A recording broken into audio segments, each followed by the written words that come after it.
د درې خوبونو تعبیرونه اوس دلته کوو. درې پوښتنې سوي دي. په خوب کې اوښ لیدل د دې څه تعبیر ده؟ او بل یې ورور خوب لیدلی ده چې په خوب کې خپله ښځه د بل چا سره په زنا لیدل د دې څه تعبیر ده؟ او دریم ورور بیا خوب لیدلی ده په خوب کې ټوپک لیدل، اسلحه لیدل د دې څه تعبیر ده؟ نو اوس به راسو جواب ته. اول ورور چې پوښتنه کړې وه چې په خوب کې اوښ لیدل د دې څه تعبیر ده، نو اوس به راسو جواب ته. په خوب کې اوښ لیدل دا په معنا د بزرګي او د عزت ده، او اوښ د سفر علامه هم ده. اوښ ډیر صبرناکه حیوان ده، نو خوب لیدونکي والا د دې خبرې و طرف ته اشاره ده چې دی محنتي او صابر انسان ده، او دی د مشکلاتو ته همت، یعنی په مشکلاتو ته په همت سره ولاړ ده.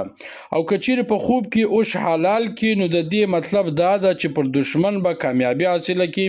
او که چیرې په خوب کې اوښ په تا پسې منډه وهي یا تا بیروي، نو دا د پریشانی او د بیماری و طرف ته اشاره ده. او که چیرې اوښ په سکون وي، نو دا د خیر او د برکت علامه ده.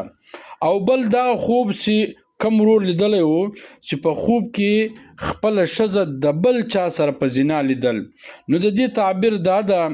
اوله خبره خو دا ده چې داسې خوبونه کله ناکله شیطاني خوب وي، غواړي چې د میړه او د ښځې ترمنځ شک او نفرت پیدا کړي. که داسې خوب ووینې، نو 3 واره چپه طرف ته توکه اعوذ بالله ووایه. دوم تعبیر دا ده که چیرې یو چا خپله ښځه د بل چا سره په زنا کې وویني، نو د دې تعبیر دا ده چې دا خوب لیدونکی سړی خپل کور ته حرام مال راوړي یا حرام مال راوړی ده. دی دې په خپله دا سوچ ووایي چې دی خو به په خپل مال و دولت کې حرام مال خو به نه ورګډوي. او دریم ورور چې کم پوښتنه کړې وه چې په خوب کې ټوپک لیدل، اسلحه لیدل د دې څه تعبیر ده، نو اوس به راسو د دې جواب ته به هم راسو. په خوب کې ټوپک لیدل، اسلحه لیدل دا پر دشمن قوت او غلبه کېدل مراد دي، یعنی ته به پر دشمن باندې غالب سي.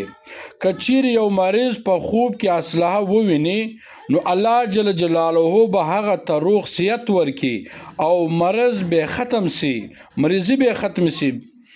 او که چیرې ته خوب ووینې تا سره ټوپک وي، اسلحه وي، ته د خلکو په منځ کې ولاړې، د نورو خلکو سره اسلحه نه وي، نو دا پر دې دلالت کوي چې ته به د خلکو مشر جوړیږي.